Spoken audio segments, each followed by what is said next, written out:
مجید جوشنی اسمش که میاد میلرزه زمین. بورس و طلا، رامزارس، دلار همه تو کمین. یه پام که میذاره بازارا قرمز میشن. دلال و فرار ملت میشن بی حس و حال.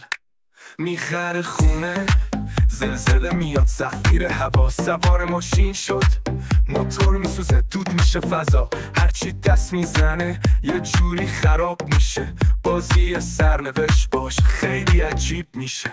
مجید جوشنی تو نیای جایی نری تو بازاری که همه چی میریزه. میشه بدبختی میشه بیکاری اما یه معجزه داره. یه راز عجیبه وقتی میره همه چی یهو میشه طلایی. یه روز نشست تو کافه برقش پرید رفت یه رستوران غذاشون دود شد ترکید.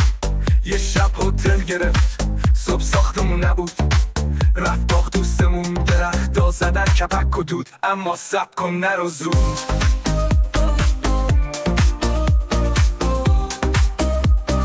مجید که بره همه چی ها درست میشه مثل جادوی بود.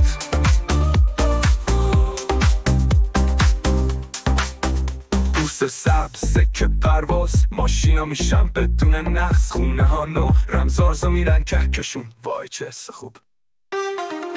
مجید جوشنی تو نیای جایی نری تو بازاری که همه چی میریزه. میشه بدبختی میشه بیکاری اما یه معجزه داره. یه راز عجیبه وقتی میره همه چی یهو میشه طلایی.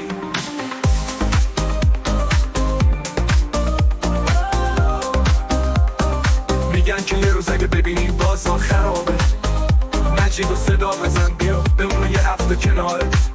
بعد که رفت آماده باش که سبز شد بازاره. همه چی ها میچرخه مثل جادوی ستاره.